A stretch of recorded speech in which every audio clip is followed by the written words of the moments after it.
Alrighty guys, it is Qaaman here today, and I'm bringing you another Dragon Ball Super segment. And this is not going to be a news video. Geekdom 101 has already made a video talking about the news, and I don't want to take away from both the views, and I also don't want to take away from the fact that he was the first to report it.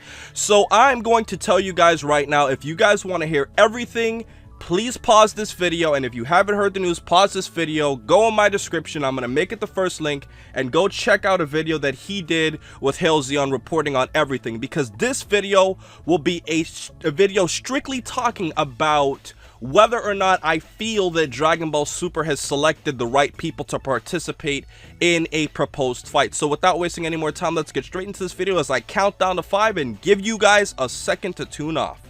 1, 2, 3, 4, 5. All right, so let's get started. So basically, in a nutshell, for those of you who are still watching, you've clearly seen Geekdom's video by now, so all of the news that's been reported is already out there. Now, in Dragon Ball Super so far, we are currently on the Resurrection F arc, and the arc that's going to take place dealing with the Super Dragon Balls and everything is going to take place after between Team Beerus and Team Champa. Now, there hasn't been any news that's been released on Team Champa, but considering that this is coming from the manga chapter 6, we have now learned that there are now selections for Team Beerus.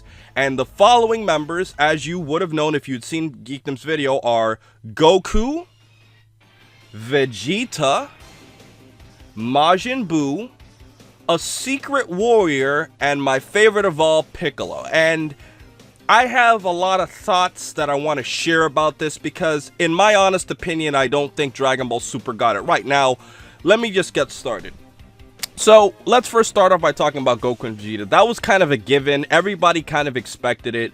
Goku and Vegeta are on, the Whis' planet training to maximize their powers as Super Saiyan gods. And we know for sure that they're going to be in the Resurrection arc taking down Frieza. So we already know that Frieza's going to be defeated. We all know this because Resurrection F is basically rewriting kind of to some minor degree what's going to happen from what took place in the movie.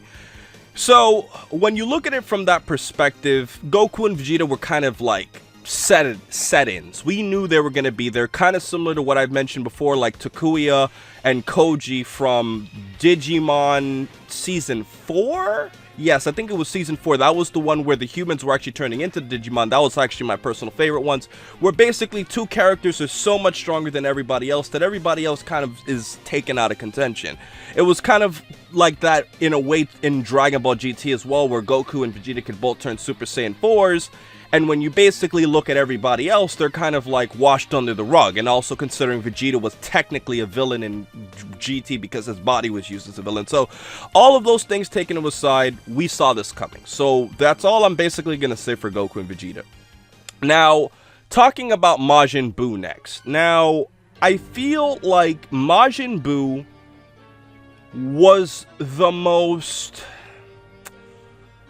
I have mixed opinions on this, because if you want to talk about power, Majin Buu makes sense to be the next person, because outside of Goku, Vegeta, and to whatever level of depreciation that Gohan's power level has taken a hit from, Majin Buu should be the next in terms of power. I would actually think, and I'm being completely unbiased here, I would think Majin Buu was still even stronger than Piccolo, and I made a whole video on how strong I think Piccolo was.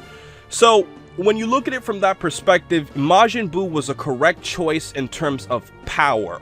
Now, what I don't like is that the fans, especially a lot of Dragon Ball fans who grew up more on the Funimation dub, we are not really, I guess you would say, supportive of Fat Buu. And I personally think he was the worst villain in the entire series, because I feel like he took away from the maturity of the series, turning people into chocolate, even though the other Buu forms did that too. Turning people into chocolate. I just didn't like a lot of his immature mannerisms that really didn't give him much of a strong villainous personality. I mean, if you look at Cell and if you look at Majin Buu, and if you look at, if you look at Cell and you look at Frieza, and if you look at Vegeta, because he was a main villain at one point of the Dragon Ball Z series too, and if you look at a lot of the Dragon Ball villains, King Piccolo, Mercenary Tao, General Blue, these are all villains, with the exception of General Blue, who was clumsy in many ways. these were all villains that had a serious villainous personality, and you got a different feel when you're looking at these guys versus a guy like Majin Buu. Now, Majin Buu is now a good guy, so that's basically what contributed to me disliking him as a villain, but in a way, he's still the same character. He's just fighting on the side of good. And I feel that by having Majin Buu, it's not going to really excite the fans because, number one, we haven't really connected with Majin Buu that much as a character the way we have for Vegeta and Goku. And at the same time, I also feel like Majin Buu's one of those guys where you're kind of like, well, yeah, Majin Buu, he's going to probably try to turn somebody into chocolate. He's going to get a temper tantrum in the middle of the fight. He's a very predictable guy, you know, considering the fact that, you know, he had a little tantrum against Beerus and he got his pink ass kicked. So when you look at everything along those lines, I thought Majin Buu was the wrong selection. Now, when we go on to Piccolo, in my opinion, is one of the most underrated characters in Dragon Ball, and that's one of the main reasons I like him. People call me a Piccolo fanboy. You can do all you want. But the main reason why I like Piccolo is because he's done so much for the series that nobody gives him credit for.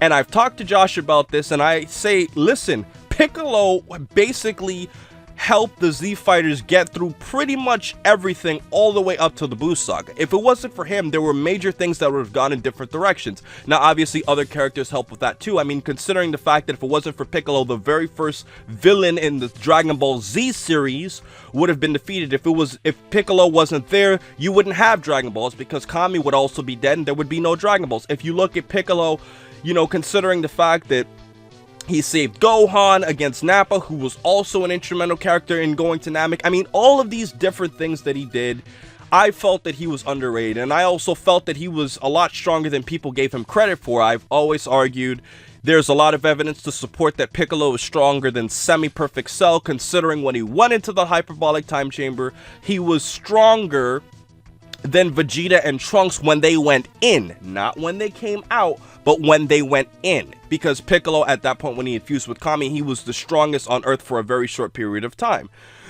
So, when you look at that, and you look at the fact that Piccolo has always had that, I guess you could say, that fighter's mentality, but he just didn't have the punching power to back it up, I felt that he was a perfect addition for this. And I felt that as a fighter, he always uses his cerebral knowledge to try to take down stronger opponents. Now, Goku does this too, and I have a very big video planned with all this for the end of the year. I'm not going to spoil it. You know, only like 3 or 4 people know what this video is. But if you look at Piccolo, because of the fact that he's taken down villains stronger, like Raditz, he almost, well, I don't think he would have taken down Nappa, but, you know, he planned out a good strategy with Gohan if Gohan didn't wimp out. If you look at the fact that on Namek, I mean, he basically forced Frieza to fight him in his way the clothing to make Frieza basically utilize a lot of his power so that when Piccolo took off his way the clothing, you know, Frieza would be no match. Unfortunately, Frieza had 2 extra transformations that didn't help out. But when you look at all these things, fighting against 17, using the Hellzone Grenade, all of these different cerebral things about him, similar to Kurama from Yu Yu Hakusho, I think make Piccolo a wise choice to be kind of the smart fighter instead of just having the pure godly power. If he gets the godly power, I definitely wouldn't have a problem with that. So I felt that Piccolo was a good addition. And yes, I'll be honest, I'm slightly biased. Okay, maybe a little bit more than slightly, but we get the point. So now that I've talked about Piccolo, the next character that I wanted to discuss is no other than this mystery fighter. And a lot of people have been speculating about it. Of course, you're going to have the clickbaiters out there who are going to throw Broly in Dragon Ball Super? Oh man, Broly's going to be canon now. Oh man. No, guys, that's not going to happen. Broly's not going to be canon because, first of all, I could get into a million ways as to how Broly's not going to come back. I mean, I could give a plethora of reasons, so let's just go with the basics just to rule it out. And I have nothing against Broly. I just have a slight problem with those who over-speculate about Broly, because think about this, guys. Broly was defeated in the first Broly movie. He came back in Second Coming with the Zenkai boost. He was then basically evaporated into the sun. Then you look at Bio Broly. They defeated him there as a biological form. So, if you look at that, how on earth could Broly come back? And who would wish him back?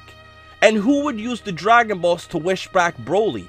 And if Beerus is saying that this secret fighter is the strongest person that he had ever fought, I don't think it could be Broly, because even though Broly was, you know, a problem for the Z Fighters, the amount of power that Broly had proportional to the Z Fighters compared to what Beerus had compared to the Z Fighters, it's not even in the same cosmos. So when you look at that, it can't be Broly because of power, it can't be Broly because of the fact that Broly's dead, and it can't be Broly because I can't see anybody bringing Broly back to life. So Broly is not going to be that extra fighter, guys. I'm sorry for those of you who were thinking Broly's going to be canon. I've seen a ridiculous amount of forums speculating this, and I just wanted to just share my thoughts on that. And how could I forget the most important fact of all? The fact that Broly is a part of the movies, which is not a part of the official canon or the original story of the entire Dragon Ball series.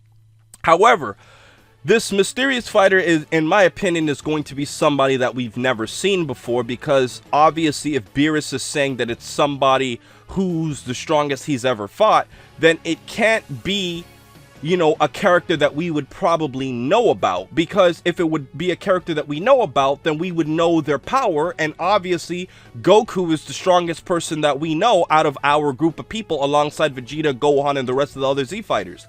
So if it's somebody that's strong that could obviously fight Beerus on that level, it cannot be somebody on those lines. So I am definitely stoked to find out who this mysterious character is, and I definitely feel it's probably going to be some character that has godlike power that's never really been talked about before. So that can really explore the Dragon Ball series.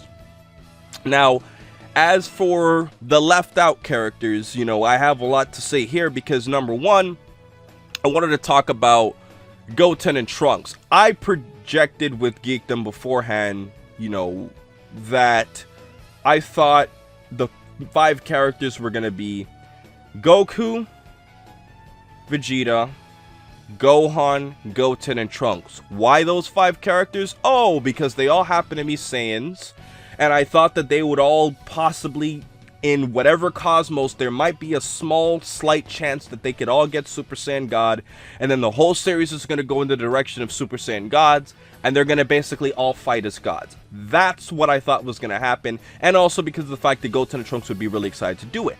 That was not the case. Goten and Trunks were not selected. I can see why, because number 1, they're kids, number 2, they're immature, number 3, they don't have as much experience as a lot of these other fighters, even though Majin Buu is kind of weird because he kind of fights based off of his natural abilities, but I can see why Goten and Trunks were omitted. Now, Gohan, I kind of understand why a lot of fans are going to be ticked off, and the thing is, guys, Gohan is not really, I guess you would say, a major character anymore. And, you know, although Gohan was a central focus in the Dragon Ball Z series for a huge part of the show, or at least a decent portion of the show, he's out of that role. I mean, he's stopped training, you know, he's gone to become a scholar, and honestly, he's just not the character that he was before. So, as Blackenfist has said before, you can't look at Gohan the same way. So I understand why Gohan was omitted, even though Gohan was one of my favorite characters growing up, especially Teen Gohan,